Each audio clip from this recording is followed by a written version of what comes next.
अस्सलाम वालेकुम।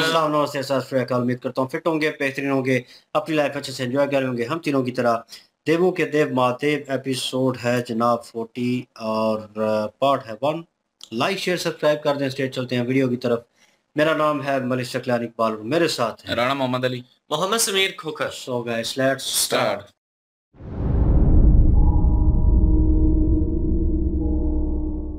क्या महादेव को भूल पाएगी तू?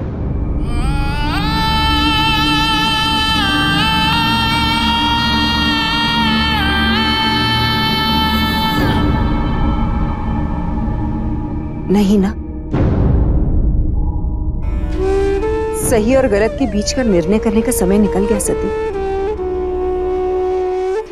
अब समय है रास्ता ढूंढने का, एक ऐसा रास्ता जो तुझे तेरा कर्तव्य भी निभाने दे और तेरी इच्छाओं को भी पूरा होने दे।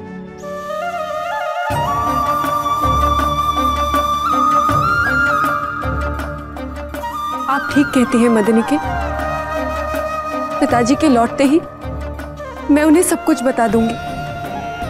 उनसे कुछ ना छुपाना मेरा कर्तव्य है ना? मेरी सच्चाई से प्रसन्न होकर वो मेरी इच्छाओं का मान रखेंगे।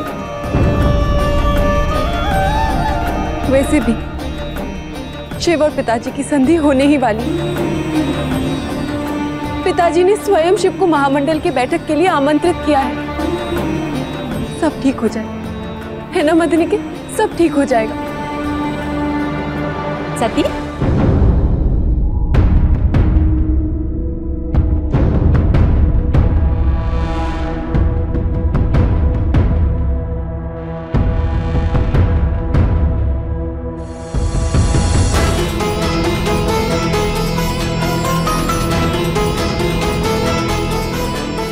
सती, तुम यहाँ हो? चलो भी, अभिषेक शुरू होने वाला है, चलो। जी माँ। किंतु सती, मैं तुमसे एक बात कहना चाहती थी। बेचारी रेवती, इस उत्सव में चंद्रमा के साथ कुछ भी करने का उसे कोई अवसर प्राप्त नहीं हुआ। तो आप ये चाहती हैं प्रसूति? देखना ऐसा ही होगा। अभिषेक तो चंद्र रेवती के ही साथ करेगा। सच?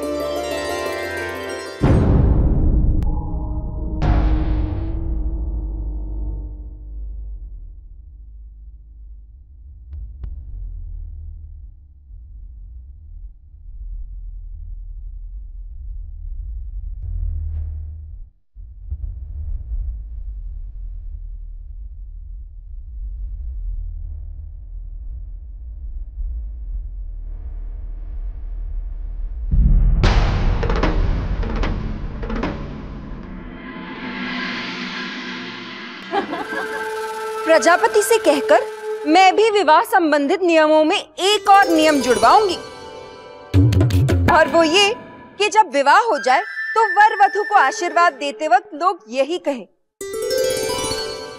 तुम दोनों में भी रोहिणी और चंद्र जैसा प्रेम हो।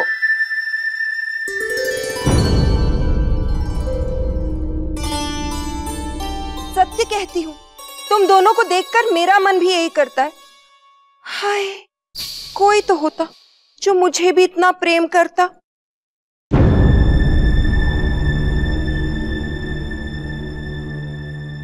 चलो चलो, अब फेरे तो हो गए, अभिषेक शुरू करते हैं। जी माँ, मैं और चंद्रमा इसी की प्रतीक्षा कर रहे थे।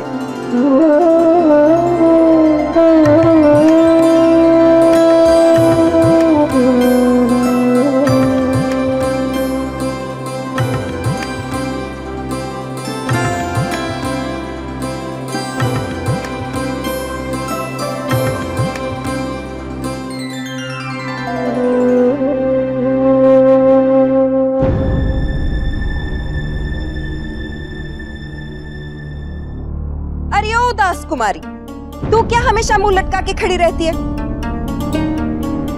इसीलिए ना कि कहीं तुझे कोई कुछ काम न दे दे।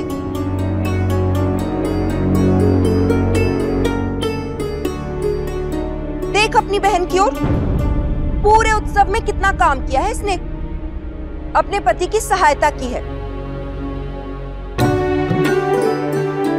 आज तो मैं तुझसे काम करवा के ही रहूंगी। चल, अब अभिषेक तू ही करेगी चंद्र के साथ।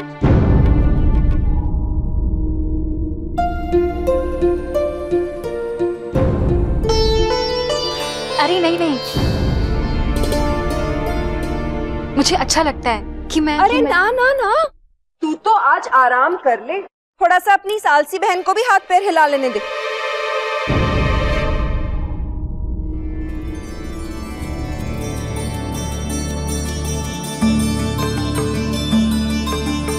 तू क्या वहीं खड़ी खड़ी अभिषेक करेगी? चला बैठ यहाँ।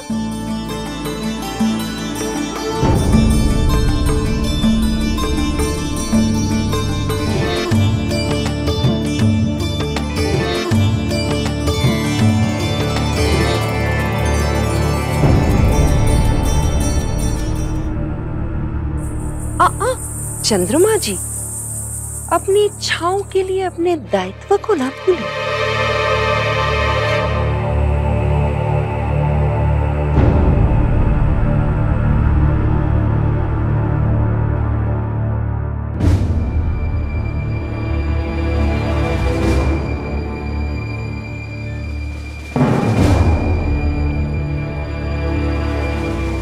अमात्य, आपके आगमन का अर्थ तो ये हुआ कि प्रजापति दक्ष भी शीघ्र पधारने वाले हैं। जी, प्रजापति को थोड़ा समय और लगेगा। क्यों? जी, कुछ कार्य शेष है। सब ठीक है ना? प्रजापति के रहते सब कुछ अच्छा ही होता है। प्रजापति ने ये पत्र भेजा है। जी, प्रजापति का आदेश है कि पत्र केवल देवी सती को ही मिले।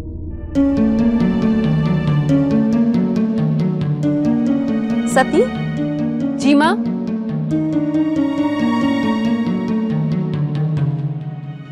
ये तुम्हारे पिताश्री की ओर से। मेरे लिए?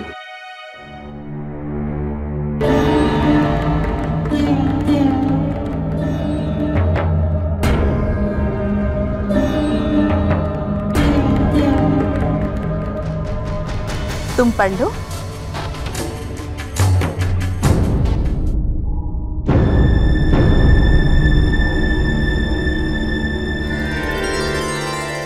पुत्री, ये कोई भेद नहीं कि मेरी सभी पुत्रियों में तुम मुझे सबसे प्रिय हो। लेकिन जब किसी प्रियजन को कोई बाहरी शक्ति कष्ट पहुंचाने की मंशा रखती हो तो उसे मान रखकर कैसे स्वीकार किया जाए। उसी प्रकार शिव और उसके समर्थक तुम्हें प्रभावित कर मुझसे दूर करने का जो प्रयास करने लगे थे, मैं उसे स्वीकार कैसे करता। मुझे लगता है कि तुम्हारे पिता होने का दायित्व प्रजापति के दायित्व से कहीं अधिक महत्व रखता है मेरे लिए, और इसी दायित्व के निर्वाह के लिए मैं कोई भी सीमा पार करने को तैयार हूं। तुम्हारी रक्षा करने के लिए मैं कोई भी नियम स्थापित कर सकता हूं और कोई भी नियम तोड़ सकता हूं, लेकिन तुम्हें कोई आंच नहीं आने दूंगा पुत्री। इसी कारण मैंने महामंडल की यह बैठक बुलाई थी, ताकि मैं उस अघोरी को ऐसा पाठ पढ़ा सकूं जो वो भूलना भी चाहे तो भूल ना सके।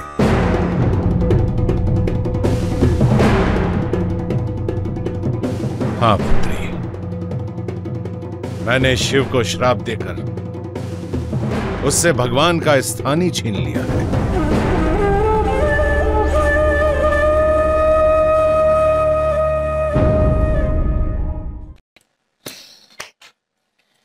बिल्कुल जी, मदनी के जी जो हैं वो सती जी से पूछ रही थी कि क्या आप शिव जी को भुला सकती हैं। ठीक है, आपके दिल में अपने माता पिता के लिए प्यार और मोहब्बत है, आपको अपनी जिम्मेदारियों का एहसास भी है, और आपको इस बात का भी एहसास है कि जो उम्मीदें, जो तवक्कुआत आपके माँ बाप की आपके ऊपर हैं, आप उनको पूरी तरह से अदा नहीं कर पा रही। आप अपनी ख्वाहिश के पीछे भाग रही हैं और आप खुदगर्ज भी नहीं है। ये सारी चीजें ठीक हैं, लेकिन आप ये सोचिए कि गलत और सही की जो एक कह लें कि पहचान करने का एक जो वक्त था वो गुजर गया। अब वक्त जो है वो रास्ता ढूंढने का है कि आप जिस प्रॉब्लम में आ गई हैं उससे आपने बाहर कैसे निकलना है। तो अब बेहतर यही है कि उसका रास्ता तलाश कीजिए। अब ये ना सोचिए कि अब मैं ये कर लूं या वो कर लूं। अब ये इन चीजों का फर्क करने की वो जो टाइम था वो खत्म हो चुका है। दूसरी साइड पर देखा जाए तो मदनी केजी जो है ना वो रेवती राजकुमारी जो है उनको लेकर काफी परेशान थी और वो चाहती थी कि किसी तरीके चंद्रमा जी हैं जो उनके दिल में उनका भी स्थान बने। रेवती जी जो हैं उनको भी कोई वैल्यू मिले, उनको भी थोड़ा सा टाइम चंद्रमा का मिले। इस तरह से उन्होंने एक योजना की है और योजना ये की है कि सारी तारीफें जो हैं वो रोहिणी जी की और चंद्रमा की पहले की हैं कि जिस तरह से आप दोनों का प्यार है मैं भी चाहती हूँ कि मेरा भी कोई चाहने वाला इस तरह का हो कि मैं भी ये फख्र से कह सकूं कि मेरा प्यार जो है वो चंद्रमा की तरह और रोहिणी की तरह। लेकिन यहाँ पे मदनी के जो हैं वो जब उन्होंने देखा कि रेवती जी काफी ज्यादा उदास खड़ी हैं, वो उनके पास गई और उन्हें कहा कि आप क्या हर टाइम उदास खड़ी रहती हैं, आप कामों से बचने के लिए उदास उदास रहती हैं ताकि कोई आपको काम ही ना कोई बोले। तो इस दिन के लिए जितनी भी रस्म और रिवाज थी वो रोहिणी जी ने पूरी की हैं और अब वो थक गई हैं। तो अब आपका हक बनता है कि ये जो रस्म है ये आप पूरी करवाएं चंद्रमा जी के साथ मिलकर। रोहिणी जी जो है यहाँ पे उन्होंने तो प्रयास किया है कि मैं थकी नहीं हूँ, लेकिन मदनी के जी जो है उन्हें उठा के तो वहां पे रेवती जी को बिठा दिया है और उन्हें कहा है कि आप आराम करिए और यहाँ पे रेवती जी को बैठने दीजिए। बिल्कुल जी। और अपना शुरू से बात करें तो पहले तो यही है कि वही बता रही थी कि कैसे बोल पाओगी महादेव जी को, लेकिन उन्होंने कह दिया कि अभी तो संधि करने लगे हैं पिताजी और जो है वो सारा कुछ ठीक हो जाएगा, सारा कुछ बेहतर हो जाएगा। फिर जब वो संधि कर लेंगे उसके बाद विवाह भी हो जाएगा और एक साथ रहेंगे, मतलब वो दूसरा कार्य भी माता पिता वाला भी पूरा हो जाएगा और जो मेरी इच्छा है वो भी पूरी हो जाएगी। लेकिन वो जो बाद में पत्र आया और पत्र से जो है वो सारी उम्मीदों पे पानी फिर गया, क्योंकि उन्होंने कह दिया कि ये मैं सिर्फ इसलिए ये सारा कुछ किया है कि वो जो ताकतें थी, बाहरी ताकतें थी, वो जो तुम्हारे जरिए मुझे नुकसान पहुंचाना चाह रही थी और तुम जो है वो तुम्हें भी नुकसान पहुंचा रही थी, उनको बीच में ख़त्म करना ज़रूरी था। और मैंने जो है उनसे भगवान का स्थान ही छीन लिया, श्राप दे दिया। तो लेकिन ये सती जी को जो है वो अच्छा नहीं लग रहा। सती जी दूसरे सोच रही थी कि वो संधि करेंगे, एक साथ होंगे, तो फिर उसके बाद मेरी इच्छा भी पूरी हो जाएगी। लेकिन अभी जो है वो इच्छा दूर तक जाती हुई नजर आ रही है। अभी तो जो है वो शिव जी को भी जो है वही सारा कुछ नजर आना शुरू हो गया है, जो कि पहले सती जी को भी आता था। वो रक्स जो करते थे वो जो आसमान पे हो रहा था और नर और मादा दोनों का जो है वो मिलाप था, तो वो सारा जो है वो नज़र शिव जी को भी अब आ रहा है। और लेकिन ये है कि पानी फिर गया है सती जी की जो सोच थी कि सारा कुछ ठीक हो जाएगा, संधि हो जाएगी, वो उसमें तो पानी फिर गया। लेकिन अभी रेवती और दुए रोनी की बात करें तो मेरे ख्याल में रोनी और जो चंद्रमा है वो आपस में प्यार करते हैं। अगर उनके प्यार की तरफ देखा जाए तो ज़ाहिर है तीसरा अगर उनके प्यार के बीच आएगा तो उनको जो है अच्छा नहीं लगेगा। अगर वही चीज़ अगर रेवती जी की तरफ देखे तो फिर उनके लिए भी बुरा लगता है। तो ये है कि वो दोनों को हक देना पड़ेगा, क्योंकि अब दोनों उनकी बीवियां हैं, तो हक तो दोनों को देना पड़ेगा, ये नहीं कि खाली एक तरफ ही होना होगा। तो बहरहाल ये है कि अभी आगे देखते हैं क्या होता है। खत तो पहुंच चुका है अभी, और खत भी पहुंच चुका है और प्रजापति दक्ष जो है उनको उनकी पुत्री जो है सती जो है वो बताने वाली है और वो बड़ी उसमें थी कि मैं जब आएंगे वापस तो मैं बता दूंगी और वो इसको एक्सेप्ट भी कर लेंगे। तो पिता जो है वो बहुत मोहब्बत करते हैं मुझसे, उनमें वो जज्बा भी नज़र आ रहा था एक बेटी वाला। और लेकिन यह है कि कहीं ना कहीं वो प्यार भी था कि मुझे अपनी मोहब्बत मिलने वाली है और सब कुछ ठीक हो जाएगा। उनको ऐसा लग रहा था, एक ख्वाब ही था। और उनकी माता उसी टाइम आई और लगा कि जैसे उनको पता चल गया, लेकिन वो और वे से किसी और मसले के बारे में बात कर रही थी।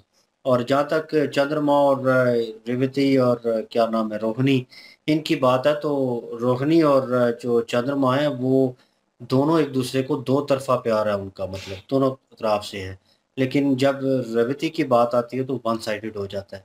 तो यहाँ पे आके रेवती को एक एडवांटेज है इस चीज़ का, जिसकी वजह से वो कदम आगे बढ़ाते हुए भी घबराती है, क्योंकि जैसे वो उठ के गई और वो उनको चंदन लगाने लगी थी हल्दी, वो वहाँ पे वो त्यौहार मुकम्मल होने लगा था, उस दौरान वो गई हैं तो पीछे से चंद्रमा जो है वो भी उठ के जाने लगे।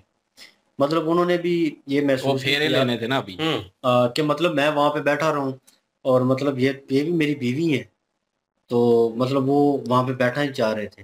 वो बार बार वो घबराहट में और गुस्से का इजहार और वो चीज़ उनके एक्सप्रेशन हो रहे थे कि उनको क्यों भेज दिया, वो क्यों उठ के चली गई, उनके चेहरे के ऊपर मुस्कुराहट जो थी वो गायब हो गई। और रेवती जो है वो भी घबराई हुई है कि मुझे ज़बरदस्ती बिठाया जा रहा है, तो वो भी घबराई हुई है। लेकिन मदनी की जो है उनकी जहनीत का मैं कहूँ कि बिल्कुल ठीक है, उन्होंने जोर ज़बरदस्ती किया पहले तारीफें करके बाद में जो है वो और किया है। अगर ना करती तो उस पे हम थोड़ा मुस्कुरा रहे थे, क्योंकि ना करती वो जोर ज़बरदस्ती इस तरह की चीज़ तो ये मुमकिन नहीं होना था। उन्होंने बैठना नहीं था। जिस तरह उन्होंने दोनों के वो जनाब वो पल्लू इनका और उनका लेकर वो उनको बांध दिया, तो वो ज़रूरी था। वो ज़रूरी था क्योंकि आप बंधे हुए हैं ऑलरेडी एक बंधन में, तो ये बंधन बंध गया तो कौन सा, तो मतलब वो अब बैठे रहेंगे, अब उनको मजबूरन उनके साथ बैठना पड़ेगा और ये चीज़ जो है उनको नज़दीक लाने में मदद कर सकती है। तो लेट्स सी, देखते हैं जो है प्रजापति दक्ष वापस आते हैं तो क्या सिचुएशन होती है और सती जी जो है क्या निर्णय लेती है, उनको बताती है कि नहीं बताती, ये तो नेक्स्ट पार्ट में पता चलेगा। तो प्लीज़ लाइक शेयर सब्सक्राइब कर दें। इंशाल्लाह मिलते हैं नेक्स्ट वीडियो में। अपना ख्याल रखिएगा, दुआ में याद रखिएगा। तब तक के लिए अल्लाह हाफिज, पीस।